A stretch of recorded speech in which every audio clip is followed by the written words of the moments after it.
hard-hitting questions coming out of yesterday. You know, I think one of them was whether or not the horns down is going to be 15-yard penalty in the SEC in the future. That it was very important to finish and to collect the trophy and to win 10 games and win a game on New Year's Day and all those things. And believe me, we had a great belief in our locker room. We didn't have to do anything special, just be us. I was so proud of this team. We had so much fun, it ought to be illegal. I said in my press conference back in December that I didn't feel like there was anything at South Carolina that we lacked to be a championship program, that we had everything that we needed. I am even more convinced of that now after being there for 7 months. There's a report in the Houston Chronicle that Texas and Oklahoma are inquiring about joining the SEC. I bet they would. War Eagle. Feels good to say that. All right. I didn't even remember that 12 years ago, but now that you say that, because I believe there was something about someone didn't have Tebowed first team all SEC. And as usual, I was accused of that. So I brought my ballot to show everyone, to show Urban. Hey, buddy, this beer's for you, Mike, and Cousin Shane.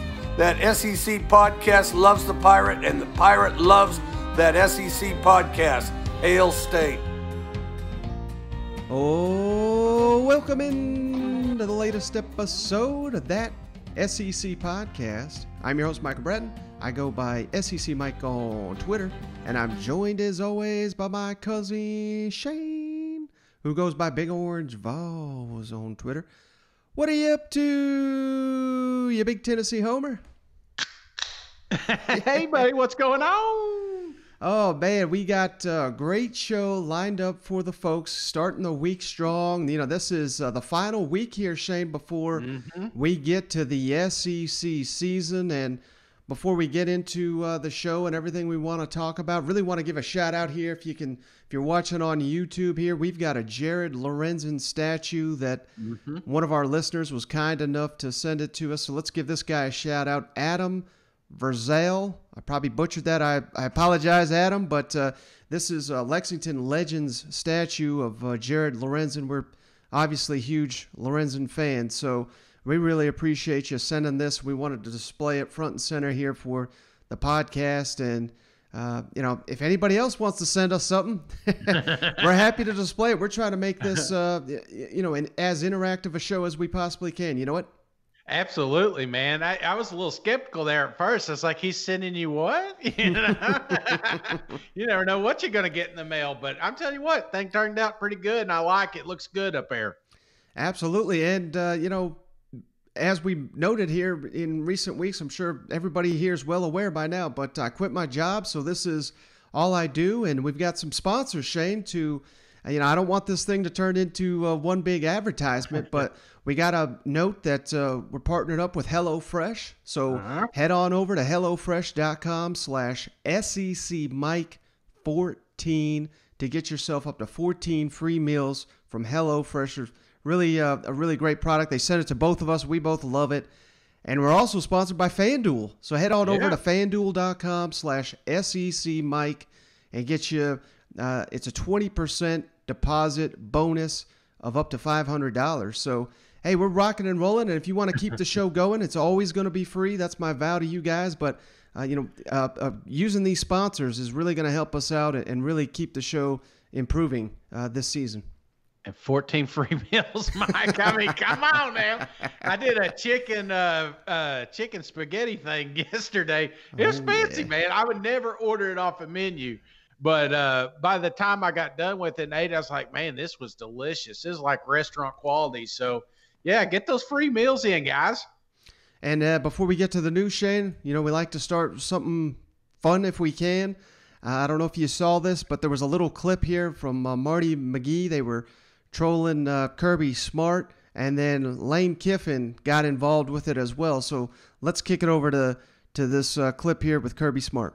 How do you react when he posts the great Father's Day post with Saban on Father's Day? Well, I'll give Lane this. He didn't post that unwarranted. I mean, we have a legendary side thread that goes on between Lane and I. So he sent that on the side thread long before he posted it on Twitter. So I know he does it for reaction and for entertainment. We spent several years together there at Alabama, and that's another one of his ways of taking a shot back at me, because he used to get whoopings when we were there.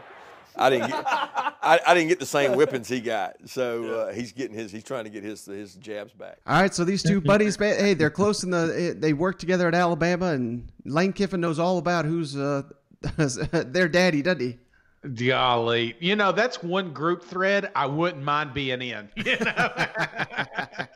One other thing I wanted to call to attention here, I really thought this was cool, but we have Shane Beamer out here, Shane, on Friday night, firing up the South Carolina fan base, getting them geared up for the season. So just check out this quick clip of Shane Beamer. We're in this thing together, and you guys are creating that energy as well. So thank you. It is felt in recruiting, I promise you, and thank you so much. Love being back. It's a dream being back here. The best days of South Carolina football are about to take place, without a doubt. Can't wait to do it with all of you. You guys have a fantastic time tonight. Not too good a time. We need you even more lively and ready to roll 2 weeks from tomorrow when we are back in Williams-Brice Stadium with all of you and 85,000 other of our closest friends. Go Gamecocks!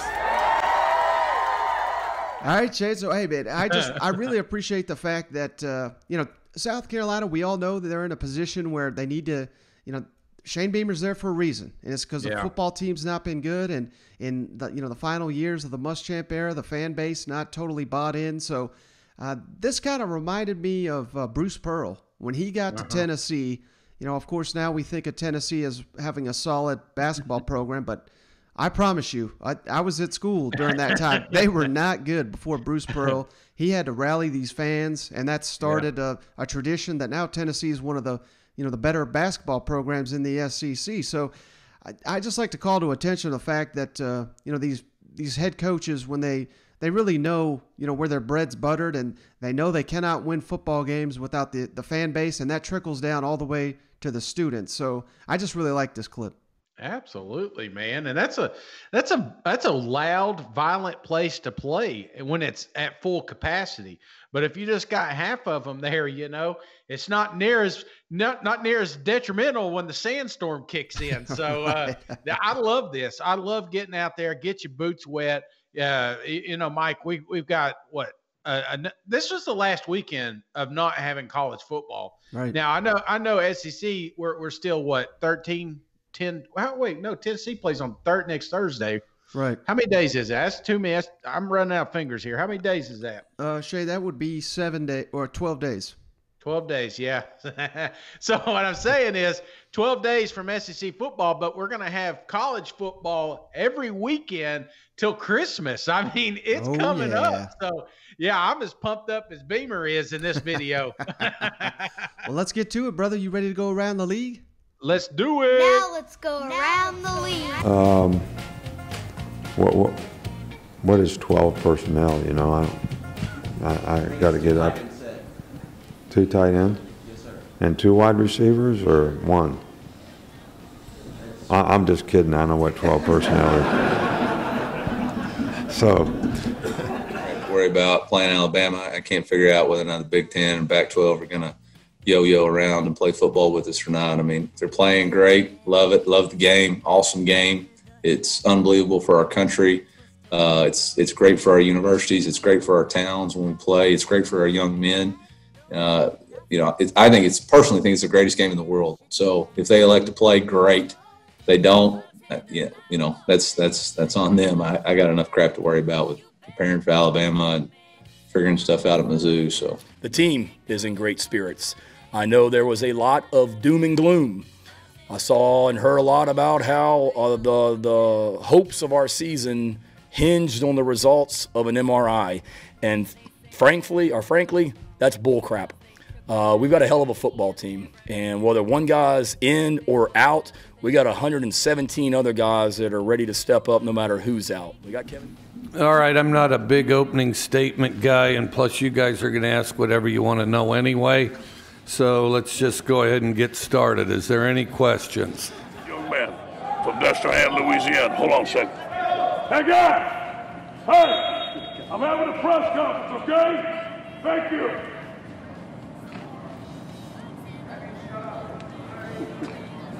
Great young man. All right, we don't have any clips here for Auburn, but they did have a scrimmage over the weekend, and got to start with a little bit of a negative news here because the Tigers announced, this was, I believe, on Friday evening, that head coach Bryan Harsin has tested positive for the COVID, so he has to be away from the team, and it's my understanding the protocol there at Auburn is 10 days, so he's not going to be missing the season opener, and according to the statement he released, he's got no symptoms or anything like that. So certainly, Bryan Harsin seems like a guy that's in good shape, so he should be fine.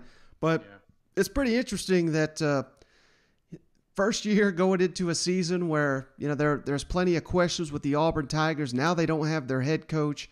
I know he can do all the Zoom and everything like that, but not a terrific sign, I wouldn't think, for Auburn. I know, they play Akron, so they're going to beat the hell. Right. Bryan Harsin don't even need to show up for that one. You know what I mean? But and I certainly could, you could spin this, I think. Sam Pittman missed a game last year.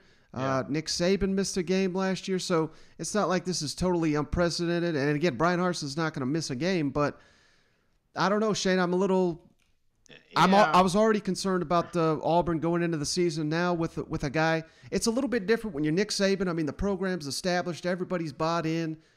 And now Auburn's not going to have their leader here for about 10 days.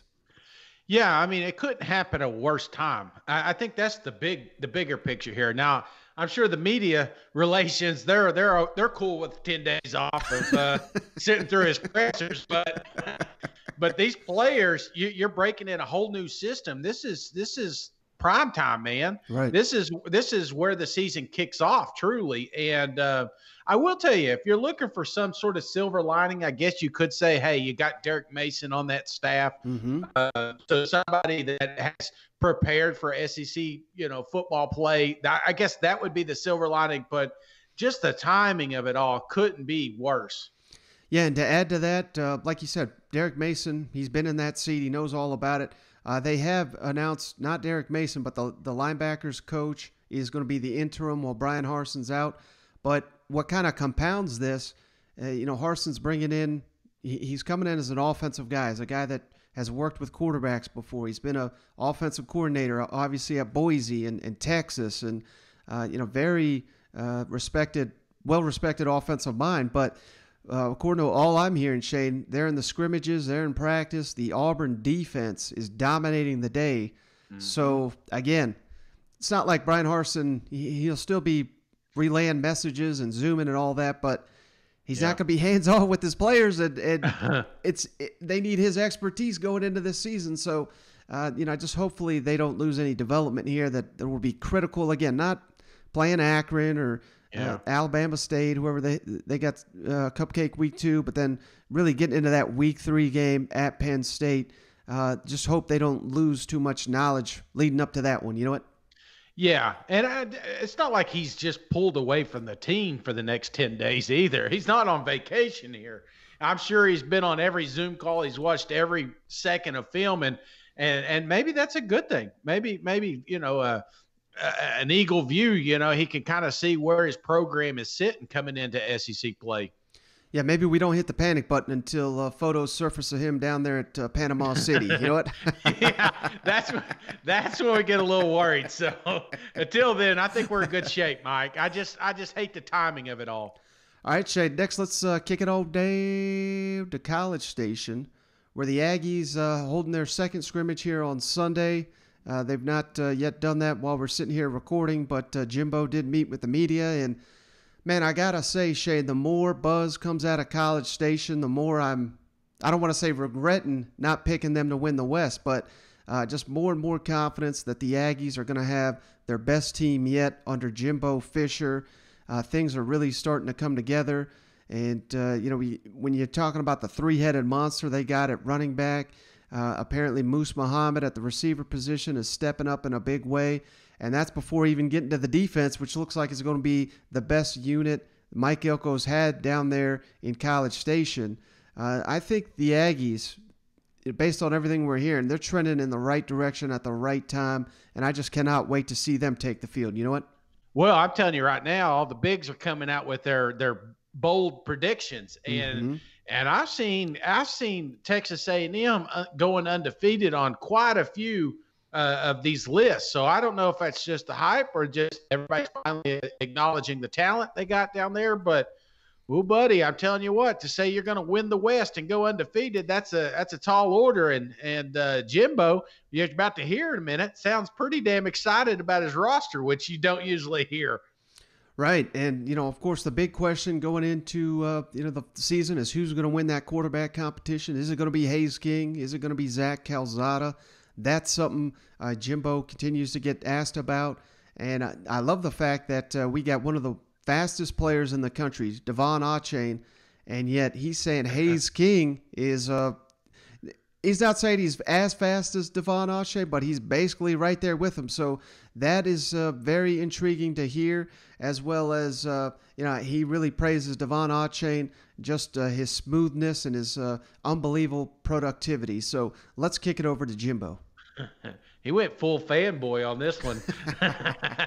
Achane told us when he's in foot races, he sees to his left or right and a guy in a green jersey, in other words, Haynes King. So he's losing? If he can see guys around him, that means they're ahead of him. That means he's low. You mean a chain is loafing because somebody's outrunning him? Huh? See, short people like that, real short people like that, they have that problem. They loaf like that sometimes. So who is the fastest? Achane says he's still the fastest, but this is a really long way of asking you about Haynes King's speed as well. That's what he. Yeah, I mean he run. Now, Haynes can run. If Chain wants to run, he ain't running. You can get into that all you want. I mean, the Chain can fly, but and here's the thing you got to realize: football is not a 100-meter dash.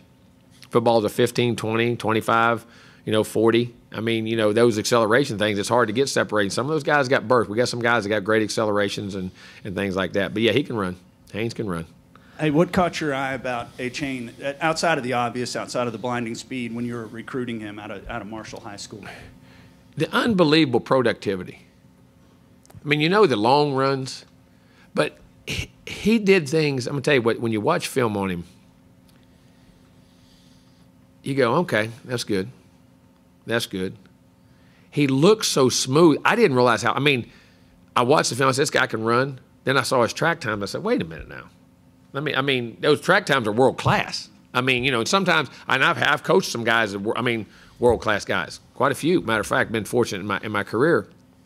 Some of the top sprinters in the world today and past, and he was so smooth doing it, you didn't realize. And of course, he would in football if he got ahead, he didn't have to go run 10 flat, because he was still going to score. But the thing about him that amazed me is usually guys like that, sometimes with track guys, that's not always true, and I say track guys, but they're a little bit out of control or there's some unnaturalness to him. He was so natural and smooth that he made it look easy. You didn't realize how fast he was. Really, and the other thing was the toughness part. He would block you, he would hit you, he would break tackles. He made you miss so easily, you know what I'm saying? There was a smoothness to him, and then he had great ball skills. It really was. And to be honest, as good as I thought he was better in person. He really was when he got here. And I'm not, but he's got a chance to be a really good football player. He really does. What's between the two guys? I know we ask a lot, but where are we kind of right now in the quarterback battle? And what have you seen? Is there anybody who's kind of we're going back and forth? They each get a shot with the ones that in practices and scrimmages and things we go. And I've been pleased with both guys. Both guys have made a lot of progress, taking care of the ball for the most part pretty well. Occasionally, they'll throw a pick every now and then, but I want them to. You can sit there and say don't throw picks, and then you don't make any plays. You got to take chances. You got to throw balls, and you got to find out what you can and cannot do. And I've been very pleased with that. There's been a lot more big plays than there has any of those situations. So decision making is getting better, controlling the game, understanding. how to communicate on the field with the players and the demeanor and the body language and all that stuff. That's just as important to me as the other parts of it. And you start getting those things when you start getting comfortable in what you're doing. So that means and knowledge of what's happening. So they feel very comfortable out there. But I think both guys are making progress. We'll make a decision, here. We'll have to make one here relatively soon. But I've been very pleased with both guys, and I think both guys have had a good camp. A timeline that you're comfortable with, that you typically want to know who your starting quarterback is? I will wait. We'll get through the second scrimmage and evaluate and see where the guys are. But also, not just the scrimmage. To me, every rep I grade. I'm grading every rep in practice. And we're not tackling each other, but we're doing red zone. We're doing goal line. We're doing 7-on-7. We're doing first down. We're doing third down. We're doing third and short. We're going third and medium. We're going third and long. I mean, those things are getting evaluated daily. So we'll get through this one, and we'll have to make one. But there's not a certain timeline. But hopefully we'll know here in the next week or so. So here's the thing, Shane. So Devon Achane's Orange Bowl MVP. Texas A&M arguably already had the best rushing attack in the SEC with Spiller and Smith. And now, I listened to Smith. He also spoke, and he had, no concern over touches. He said, everyone in that room is team first. But that's basically, I think, the biggest problem with the Aggies right now is just trying to divvy up touches. And the fact that, they're not all pure running backs. Smith can play receiver. Now Achane can play receiver. So I'm just loving all the buzz I'm hearing about Jimbo getting creative to get these guys the ball. And like I said, that'll be the biggest challenge, I think, with all these weapons. So it's almost, to me, it doesn't matter which quarterback takes the field because they're going to be surrounded by a lot of weapons down there. No wonder he's in such a good damn mood, think about it. We're bouncing around the league, and you're going to hear a lot of depth issues. And Texas A&M's like, we're good. We're just, the biggest problem is trying to get all these guys some play time, Right. Well, speaking of being in a bad mood, let's kick it all down to Tuscaloosa, Shane, where Nick Saban and Alabama, they just had their second scrimmage. And from what I understand, the defense won the day. I think Bryce Young had a good day, threw a couple of touchdowns, but his yards per completion not really that good. So defense winning the day there, and Saban, this is kind of the most pissed off he's been. He's in season form here, Shane, because he was asked about guys stepping up on the offense, particularly Jamil Billingsley, their standout tight end, who's been in the doghouse here all of camp. Man, he really relayed a message not only to Billingsley, but I think this was a message to the entire team, everybody he's got here, and not listening to the rat poison. Let's kick it over to Nick Saban.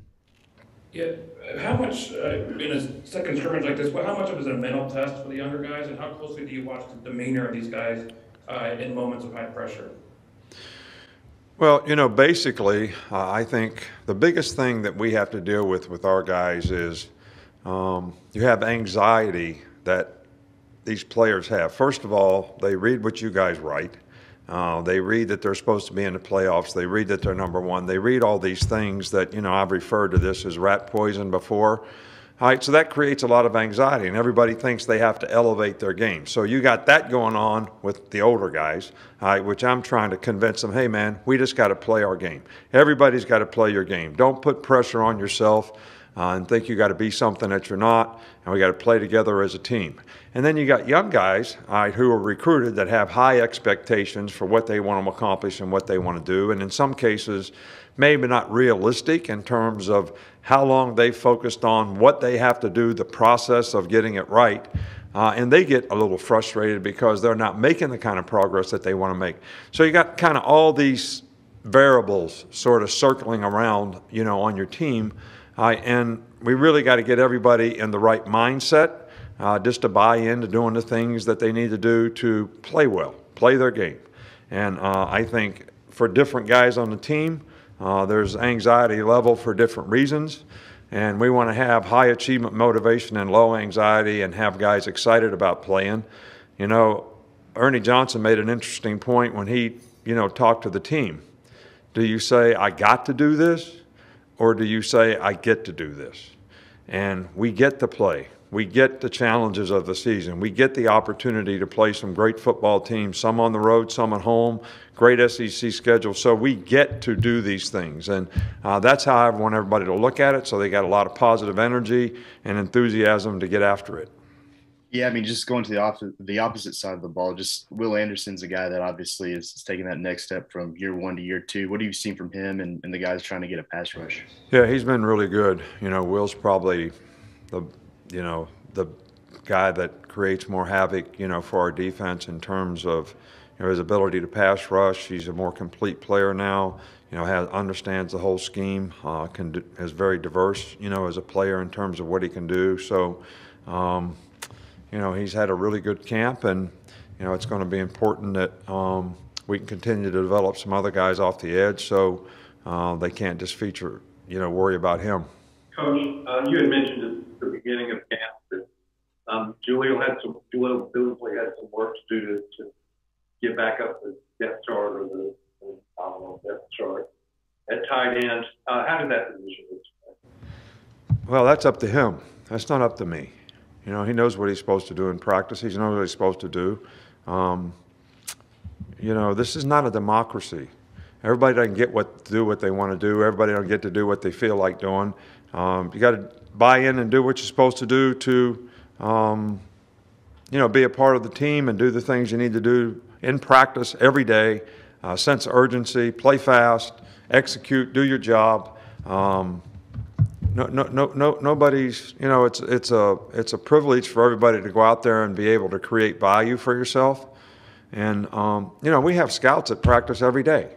So everybody thinks it's just about playing in the game. It's not just about playing in the game. They watch practice film. They watch guys every day. You guys on ESPN, you evaluate what happens in the game. But they evaluate what happens every day, what you do every day. So what are you doing every day to create any value for yourself? But you got to create value for yourself so that your teammates and everybody gets confidence in you, so that you can, you have their confidence when you go out there and play. And, that's up to every player on the team. I don't make that decision for everybody on the team. I try to get them to do it. I try to point out the importance of them doing it, but it's up for them to do it. It's up to them to do it. So, maybe that's not my question to answer. All right, Shane. So I threw this comment up after it happened in real time on Twitter, and I cannot tell you how many coaches from high school and across the country, even Kurt Herbstreit, retweeting this thing because this is, you're getting the magic when you're getting these comments from Nick Saban. He's in midseason form, but I just love the fact that everyone gives him so much credit, but he says it right here, man. It's not up to him. It's up to all these players. And certainly he's talking about Alabama, but I think the case could be made that this same statement echoes across the SEC. It's all about creating value for yourself day in and day out. And it doesn't seem to me like he's happy with how that's going at Alabama right now. Now, let me ask you, Mike, because there's a lot of money floating around down there in Alabama with this name, image, likeness. Do you think that's what he's talking about?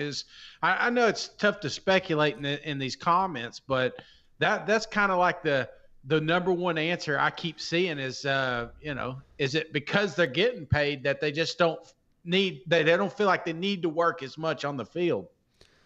Yeah, I mean, I think that's a fantastic question, Shane, and something I'd not really considered, but when the quarterback is out here making damn near $1 million and he's done nothing of significance on the field, you got to wonder, how does that translate in the locker room? And again, I'm not putting that on Bryce Young. If somebody offers me $1 million, guess what? I'll be taking it too. You know what I mean? So we're just entering into a season where we have no idea how this is going to turn out. And I've heard JT Daniels got a bunch of deals, but the way I understand it, JT Daniels is splitting up all the money with all his teammates.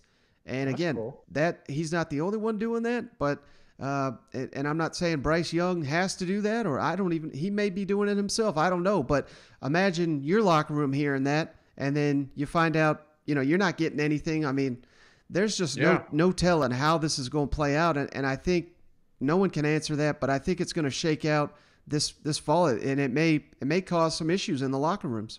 Yeah, I mean, it makes you wonder because, I mean, I was broke growing up. My parents, they worked their asses off to provide for our family. And if I went to college and made $500,000 or given, I would have that. It would be hard for me to fight back that I've made it mentality. because you haven't. This is just another step. Now, is it lucrative? Yes. Do you finally have money? Do you have trouble, buying your meals or getting gas for your car anymore? No, but you haven't made it. And I think that's that Saban, more than probably most of the teams in the country right now are having to deal with, is just that I made it mentality. You haven't. You're not to the top yet. Yeah, and like I said, man, I that's probably one of the biggest question marks. And like we had Rusty Manziel on here last week talking, how, and there's going to be players that we may not even know their name right now. Let's say they make a game-winning play and they beat an Alabama or an LSU or a Texas A&M. Imagine how much NIL they're going to be turning around that very weekend because people are going to want to be rewarding players for making big-time plays in big-time games. You know what? Yeah, I'm telling you, man. You thought we had some divas on your team. Now you just wait.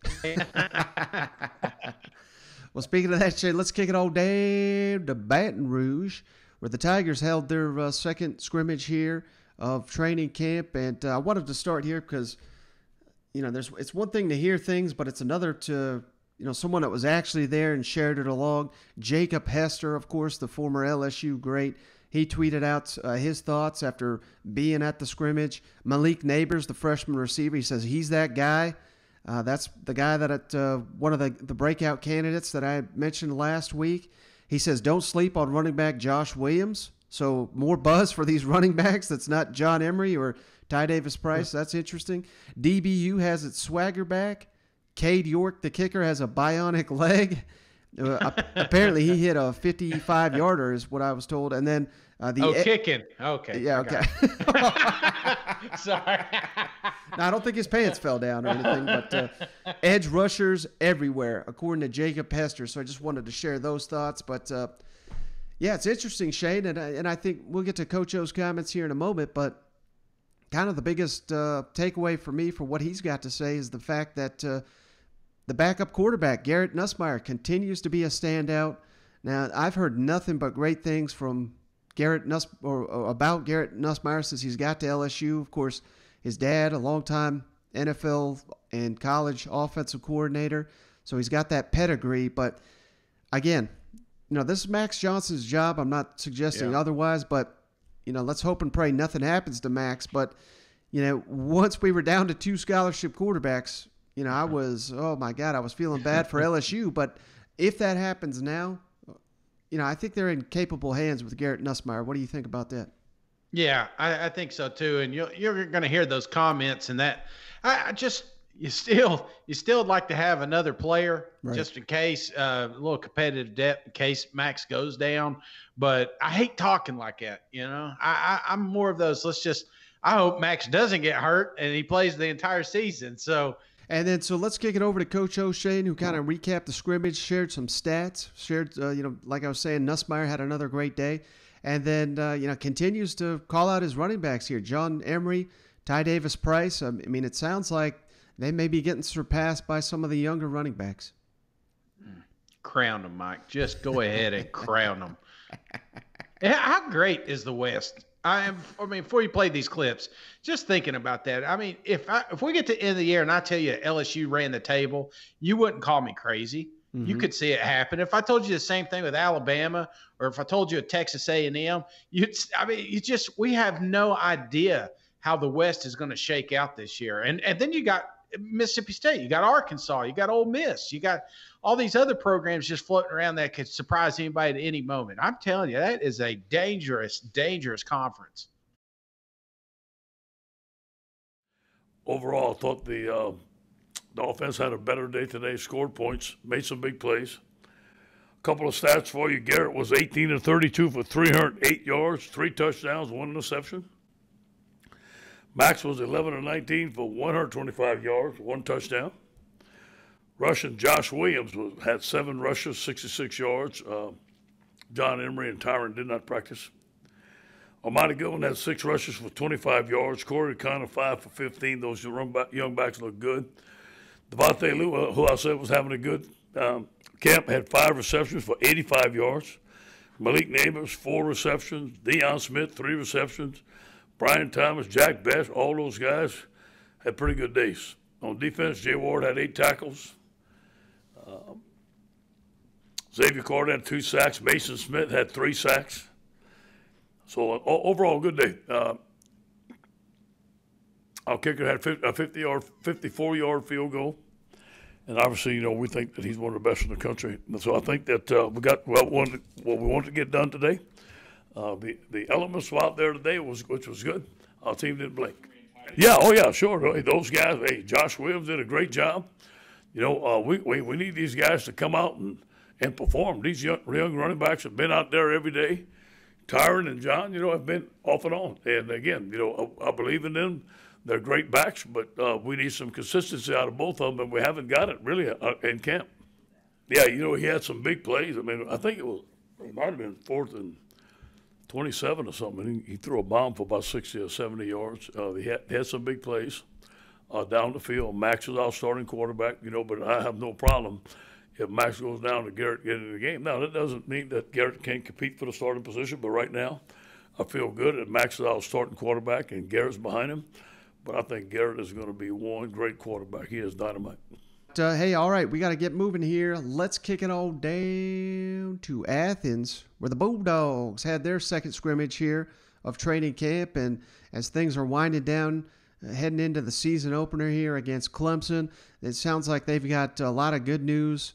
While it's kind of doom and gloom, as Beamer would like to say, with all these guys going out and not being able to participate, it sounds like a lot of the receivers like Burton and Kieris Jackson back available to practice for the Bulldogs. So they still got so many weapons down there that I'm not too concerned about where the Bulldogs are heading into this matchup. But make no mistake, I mean, they're going to have to bring their A game if they're going to beat Clemson. And just, man, the anticipation for this one is burning wild here, don't you think? Absolutely, man. You just talk about a franchise team, man. Them Georgia Bulldogs, they're loaded. And I just like the attitude. They had a couple of injuries, but everybody's going to be ready to go for Clemson. Hell yeah, that's what I'm talking about. Yeah, and that was the biggest thing Kirby shared, I thought. He said he expects to be full go for Clemson. Of course, he didn't really get into specifics of individual players, but that was great to hear. And, I think the big question there, offensive identity, how's that going to play out? Let's kick it over to Kirby. We're 130 snaps in both our 1s and 2s, and right at 50 or 50 plus. And then the 3s, you got another 20 or 30 of those snaps. So the offense did a little better job this time, had more explosive plays.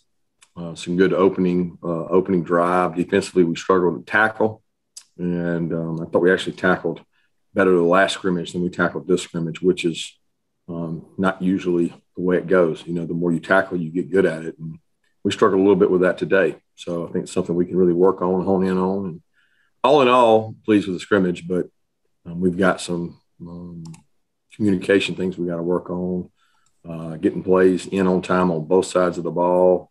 Special teams, that stuff wasn't probably as clean as the last scrimmage. So we got to figure those things out. But I was excited with the way the guys competed. Today kind of ends what I consider to be our camp. We've gone in spiders more this camp than we ever have before. Some by NCAA rules and some by choice. But I'm pleased with where our guys are. I'm pleased with the attitude they've had. And we're going to take a day off tomorrow and some of Monday and get back to work Tuesday. Brittany's working there. We've got linebackers working there. We've got a couple other DBs working there. So I feel really good about the play of Brittany from the bowl game. Brittany's played that his whole entire career since he's been here. Poole's played a lot of that, and we've got several guys working there. Hey, Coach, this may be a better question. I don't know until wait after the first game, but with the 2 scrimmages in the book, how much of what the team's offensive identity will be are you able to gauge right now? Yeah, I think it's some of that's dictated by who the defense is, right? Like we want to dictate to the defense what we do, but at the same time, some of what they do matters. If every defense we play will be different. There'll be 3 down fronts, 4 down fronts. There'll be big, small, experience in this level, experience on that level. We want to take advantage of what they give us. So I don't know that we can identify what we want to work on, but we're just trying to figure out who the best football players are, not the guy that knows the signal the best and can go execute. We're trying to figure out who the best football players are, and that's been our intent in 2 scrimmages, is not to go out and trick the defense. We're going out to play fundamental football, and now it'll become a little more scheme because we got to figure out exactly what each guy can do and what he does well and who we want to become. Kirby, can you update us on John Fitzpatrick, Reed Gilbert, Don Blaylock in terms of how they're doing? And then piggybacking off that, how do you feel about your team 2 weeks away from the opener in terms of players that could be available for a tough matchup? Yeah, we're hopeful to get all those guys back soon. So that's the plan really on all the guys that are injured. I mean, we don't have a injury that there's guys out for a long amount of time. We're hopeful to get all those guys back. I mean, every one of them is day to day, and some of the ones you mentioned can practice now and are practicing. So each one's a different situation, but I expect to be full tilt when Clemson comes, when it comes time to play them, because I mean, we had more guys healthy today than we did the last scrimmage, and we're in good position there. All right, Shane. So I think more than any other time, if let's say Georgia was opening against like Kent State, yeah, I think he'd tell you who's going to be there. You know, who's going to be available for the opener and who's not. Now that it's Clemson, it's a little bit dicier, a little bit stiffer competition. He does not seem like he wants to give away anything, does it? No, because Dabo's listening right now, Mike. Exactly, and there's going to be narratives that are written. Georgia comes out and beats the hell out of Clemson. Everybody's going to crown them, even though they got the entire SEC slate to go through. If Georgia were to slip up, everybody's saying, "Oh my God, Mark Richt 2.0." You know what I mean? Yeah. Even with the full SEC slate ahead of them, and were they to run the table, they'll be probably number 1 in the college football playoff. So, we were looking forward to this game, but it will not define the season. But man, I even pump the brakes on that kind of talk because I want to hype it up as much as we can. You know what? Absolutely, man. Trust me, I'm a Tennessee Vol fan. I'm looking forward to Bowling Green, baby. But I'm going to tell you right now, that Georgia Clemson game, I cannot wait because I truly believe Georgia's going to run through them, and I just to put Clemson to bed for the rest of the year from week 1, I just love it. Mm-hmm. All right, Shane. Well, let's kick it down next to Lexington, where it sounds like the defense won the day there for the Kentucky Wildcats in their second scrimmage, although Mark Stoops said it was pretty close to 50-50, and I guess that's what you want to hear, but when you're going up against yourself, as close as 50-50 as you can get, that's got to be good news, particularly for a Kentucky offense that has struggled in recent years. But the big news there in Lexington, man, several players involved in some kind of campus situation, and their safety, Vito Tisdale, cornerback Joe Williams, running back Jathan McClain, cornerback Andrew Phillips, offensive lineman R.J. Adams, and receiver Ernest Sanders. All 6 of those players not available for Kentucky at this time.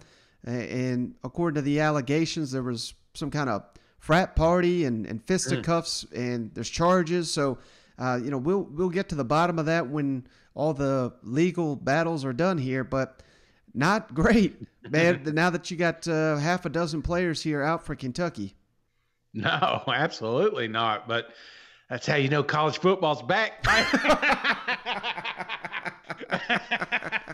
And maybe Kentucky, maybe they really are climbing the SEC. You know, when you start getting these allegations. Man, trust me, I hate it. I hate it when it happens to our team.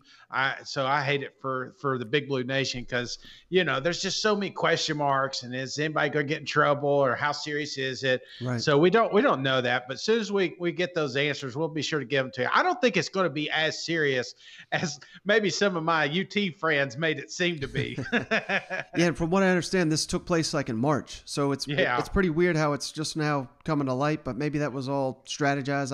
I have no idea, but something to think about, and something Mark Stoops addressed here. And he also talked about Will Levis and how he has responded to being named the starting quarterback there in Lexington. Pleased to get the second scrimmage in. Felt like, again, a lot of good work in the stadium. I wanted to be as close to game ready as we possibly could walking off the field today. And we made some headway, but obviously we have 2 weeks to put the finishing touches on it. But really good work. stayed relatively healthy again, which is always a bit of a concern when you go into a big physical scrimmage like that. But we got a lot of work done. Defensively started really well. Offense, it was good to see them respond. Made some good plays, some good drives. But defensively, you know, should be a touch ahead with the experience that we have there, and did some really good things. Well, you know, we had a school review of that, and after the school review, it warranted them coming back to activity. With this is different. So it's something that we have to weed through. I'm not sure when they'll be back. You know, there's a process. The legal process needs to play out. I need to see in this discovery if there's something that we didn't know about. And I don't, you know, we don't have all that information, and their attorneys don't have all that information yet.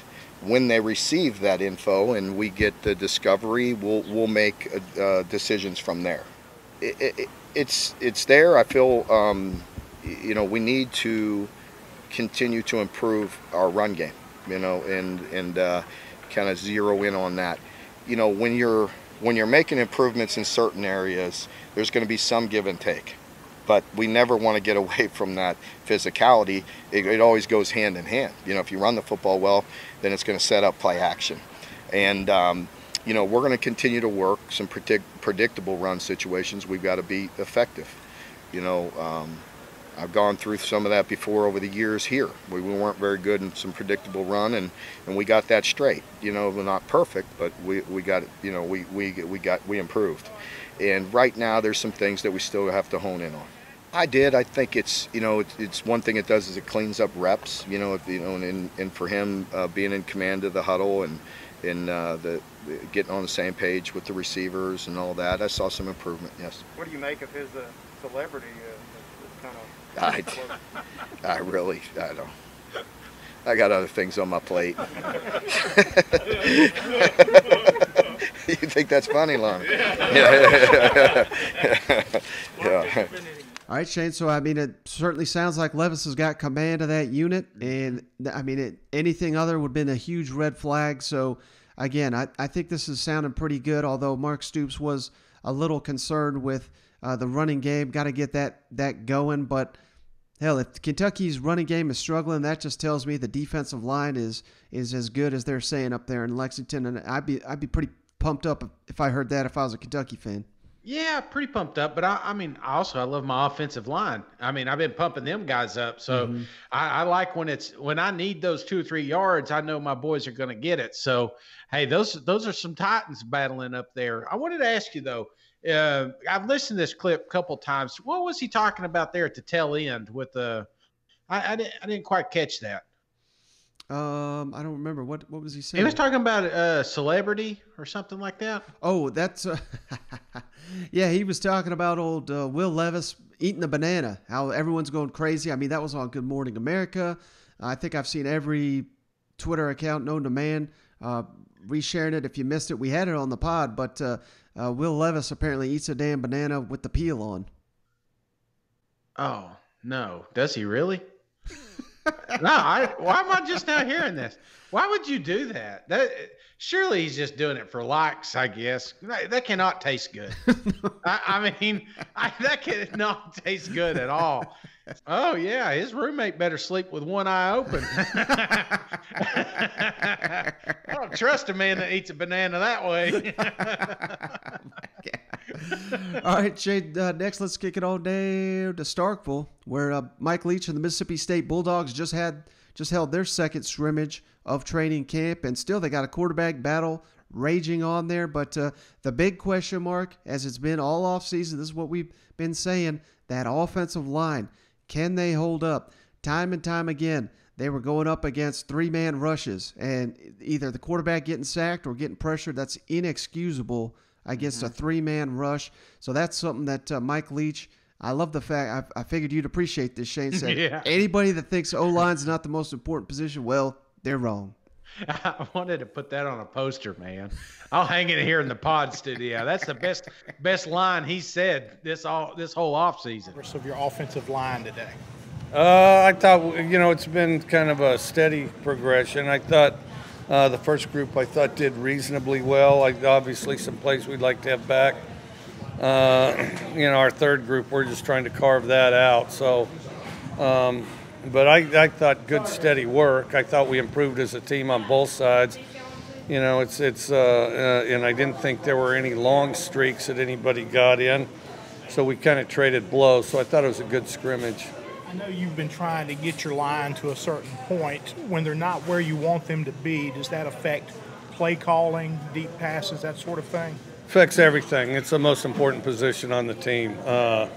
And people may disagree, and if they do disagree, they're wrong. But offensive line's the most important position. It looks like all your quarterbacks have a way to keep plays alive with their feet. How did you feel about that today? Improved. Work in progress, but improved. Yeah. After the last scrimmage, you talked a little bit about the goal line offense. Do you feel you made strides in that today? Yeah, maybe. I think our goal line defense is pretty good too. So there's a part of it that's hard to gauge because I think defensively we do some really good things as far as the on goal line and things like that. But then, with that said, I do think we're improving. Offense came out really hot between the 20s, and you had a couple of picks there. I know you got to watch the film, but what did you see there? We just got to take care of the football. It's just, just have your eyes in the right place. We probably had some pressure on some of them, but that didn't change what we need to do. Thoughts on Chance and Will after today? I think. I think both of them have some good qualities. I think they're both kind of battling to stay within themselves as far as consistency. I think Will's more consistent than Chance. What did you think of King Ani today?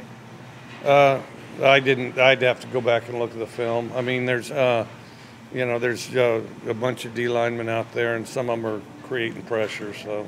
You said it's kind of hard to gauge in a scrimmage. With some of those interceptions, do you feel that was more so maybe mistakes by the quarterbacks or good plays by the defense? No, I think it's the quarterbacks. Yeah. Good plays by the defense, yeah. They caught them and they took off with them and all that. But, the starting points don't throw it to them. And then, it's all a series of, of little things. There's going to be some of them you can say, well, if we protected better, if the quarterback threw a better ball, if his eyes were in the right place, if we got more separation at receiver, then it wouldn't have happened. So I do think it extends further than, just one guy. Occasionally there's an interception or something. A defensive guy makes some spectacular super catches. These really weren't that, I didn't think. Credit to our defensive guys for being in the right position, breaking quickly to make the play. But and that's what we expect to do is consistently be in that position.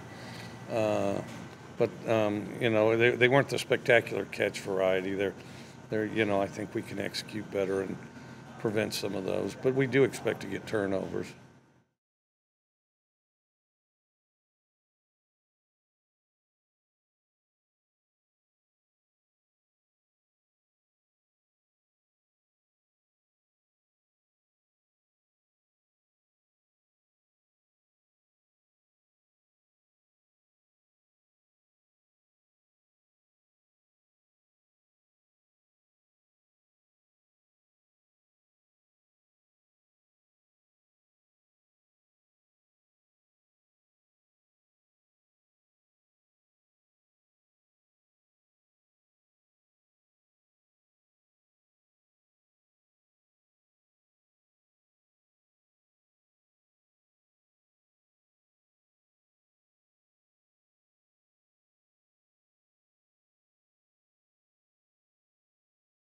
So, of course, we love anytime the big uglies get some love, but it's interesting the fact that Mike Leach, and maybe this just, him being the guru and the perfectionist that he is, not quite happy with his quarterbacks. And maybe that's why Will Rogers is yet to be named the starting quarterback. But I think he's just one of these guys that rides his quarterbacks.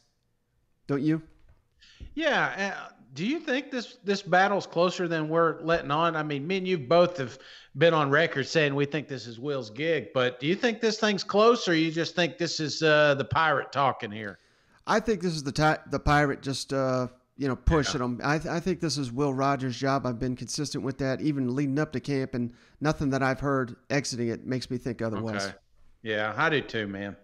All right, last stop around the league, Shane. Let's kick it all day to Fayetteville, where old Sam Pittman recapped the second scrimmage there of training camp, and it sounds like the offense, after the first scrimmage, not really showing their head coach what he wanted to see, kind of responded this week, and he was asked quite a few questions.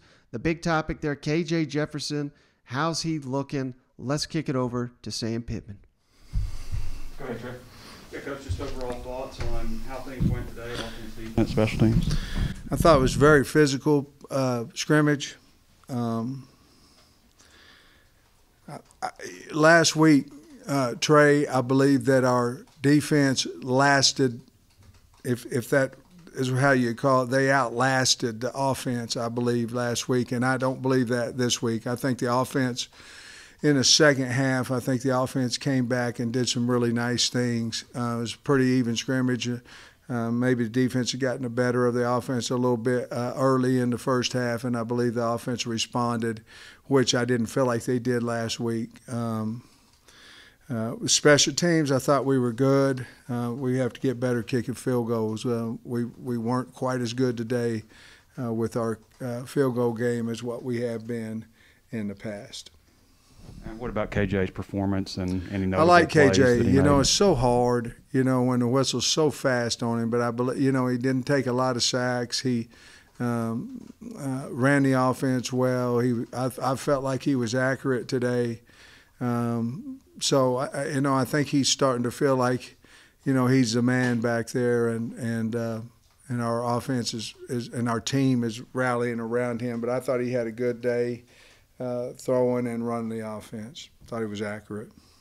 So you mentioned the real stuff. So that's the one versus ones. What did you see when KJ and the ones were up against the ones? Well, you look at it, and I felt like our defense was ready to go. I'm not saying our offense. I can't remember exactly, but I think.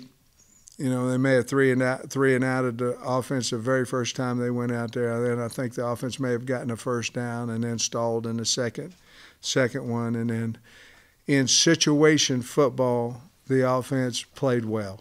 When you're talking about red area, low red, get the ball back, those situations, I felt like the offense played well. All right, Shane, it's interesting because so much. Hey, I'm firmly in the KJ Jefferson bandwagon, but people upset about him showing up a little overweight and all this, and there's buzz about neighbors looking. Hey, I've never busted a man for being overweight. Trust me on that one. You know what I mean? Wait till I go to video, boys and girls.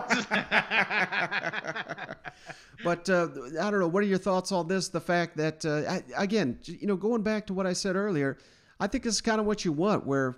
Maybe if the defense wins the day one scrimmage, the offense wins it the next. I think you only really got a problem on your hands if one side of the ball is just dominating the entire camp. Golly, I don't think so. I mean, Sam loves every damn guy on that, and that I think he loves everybody in Arkansas. That's just who he is. And KJ, we've been talking him up since he was recruited to Arkansas, man, 3 years ago. And was it 3 years ago? And then let's see. Was it 3 years? Yeah, because Coach Morris tried to put him in that one time. We got frustrated. He didn't start him. Was he a true freshman or was he a redshirt? I think he was a true freshman back in. Yeah. I mean, I've been wanting this kid to be good the entire time. Now, I'm a little – I know I joke about the weight thing, but I am a little worried if he did come into camp because that makes me feel like he's unprepared. And I'm not saying that's the case here. Mm-hmm. You listen to Coach Pittman talk, you listen to Coach Briles talk, they're all pumped up about what they got with KJ. But, I look at a quarterback that wasn't supposed to start his first year. The second year, they bring in Felipe. So obviously not going to start that season. This was his baby.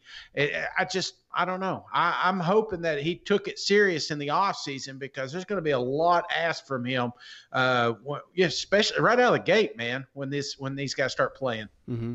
And one guy that, we don't get a ton of clips from him because he's just a coordinator now, but Barry Odom spoke to the media this week as well. So I wanted to play these clips on why Arkansas is going to be a much better team this year, why the depth is really helping his side of the ball. And I know for a fact, and this was great, we'll throw up Sam Pittman's tweet here, but Barry Odom had opportunities to leave. He could be Texas's defensive coordinator right now. He could be LSU's defensive coordinator right now.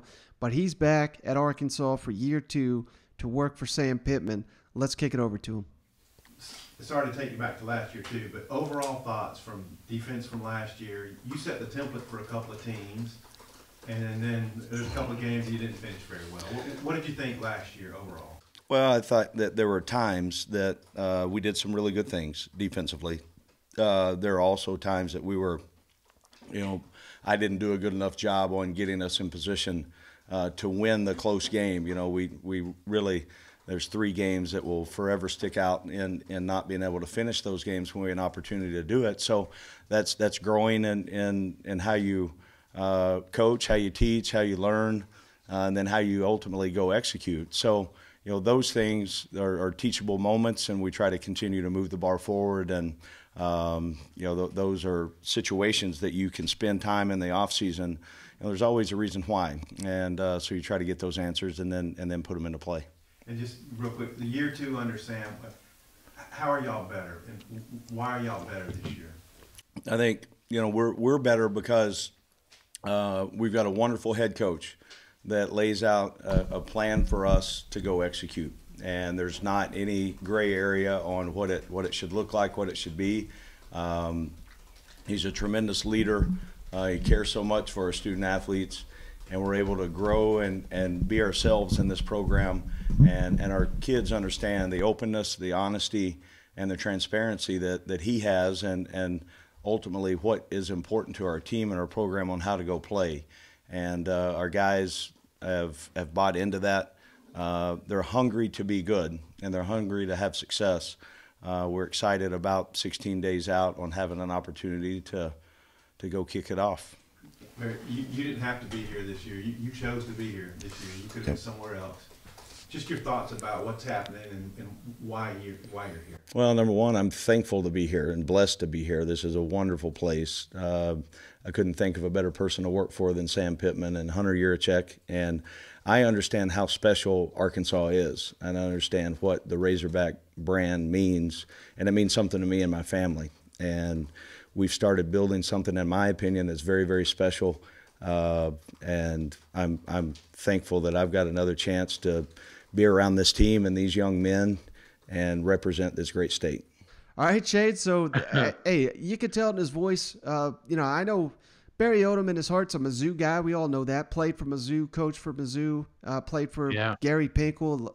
I'm sure he's got a lot of love for that university in his heart, but they let him go, and he's got a lot of love in his heart for Sam Pittman, man. And I think he knew that leaving there would have left Sam Pittman in a tough spot. Yeah, absolutely, man. That just shows you what they're building up there.